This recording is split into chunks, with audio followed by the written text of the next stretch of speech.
Airaid or S&B cold air intake for the Jeep Gladiator? Which one's better? Well, good morning, everybody, and welcome back to the channel. Hey, that's right. Which one's better, the S&B cold air intake or the Airaid cold air intake? You know, I've had both on my Jeep Gladiator here. Quick little story. I had put the Airaid on, and it was magnificent. I really did like it. But then my wife heard it, and she wanted it for her Jeep JL, which it, unfortunately, fit. So I put it on her Jeep JL, and I got an S&B cold air intake. And don't get me wrong, I like the S&B. The S&B has the clear top, whereas the Airaid doesn't. But which one's better?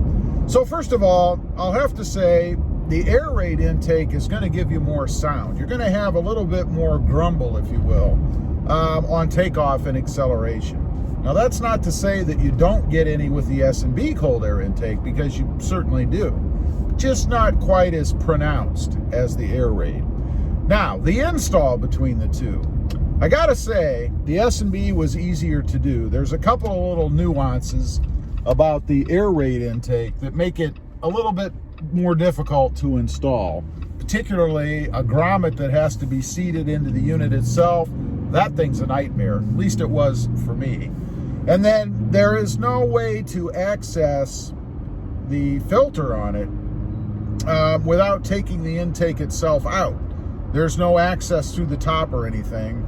And no other way that you can take a panel off or anything to get the filter out when it comes time to change it, or in this case, when you need to put it in. I had to put it in before I actually had everything assembled, so that I could get it inside the engine bay there. That was kind of a drag. So the install is definitely a little bit more difficult with the Airaid. Now, aesthetically, I think that's a given already. You know, I've been a fan of the S&B cold air intake's plexiglass clear top. You know, it has this big clear top on it. You can see the air filter, and I really like that. It's one of the main reasons, other than sound and potential horsepower and fuel economy gains, which we'll get to in just a minute, as to why I wanted to put a different cold air intake on anyway. So definitely the S&B is the winner there.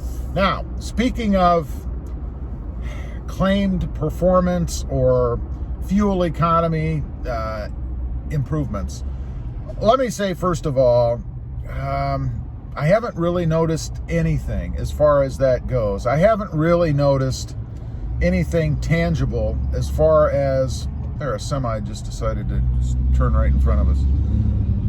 I haven't noticed anything tangible when it comes to fuel economy or power. Now, I did mention, I think in the original install, that maybe it felt a little bit more powerful to me, but I really think that was just a placebo effect, if you will. It was just in my head.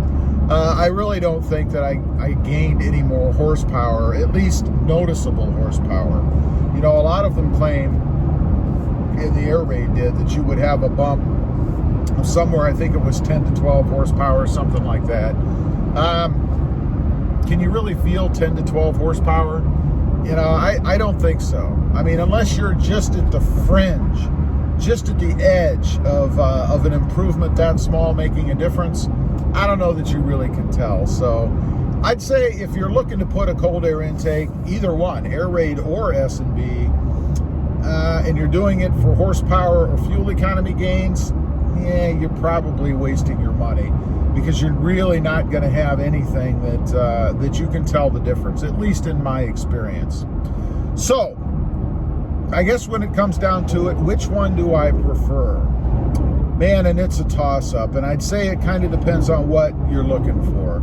If you're looking for sound and grumble, definitely have to go with the Airaid. You're going to get more sound, more grumble out of the Airaid. If you're looking for aesthetics, a little bit more visibility or pleasing look underneath the hood, well then it's the S&B. It's a no-brainer for me, especially if you put in the oiled filter, which I did not because of its different coloring. I mean, it would really pop under there. The Airaid is really kind of plain under the hood. It's just a plastic piece. It does have a little window in it, very small. It's about yay big. You'll see it in the pictures. But nothing to write home about. As far as cost goes, they're almost identical. There may be $20, $30 difference in price, something like that. But otherwise, not really a big difference or a big motivator, I guess, to go either way. Anyway, that's all I wanted to talk about this morning. I have had both on the truck, so I thought I'd let you guys know, for anybody out there who's maybe looking at putting a cold air intake in and looking at those two. Kind of comes down to aesthetics versus sound. Leave a comment down below. Let me know if you're considering a cold air intake change, or maybe if you have one or the other and what your experience is with it. Also, real quick, if you haven't before and you're interested, check out my other channel. It is Rob Motive, all about my 2020 Toyota Tacoma. Don't forget to smash that notification bell so that you don't miss out on any upcoming videos.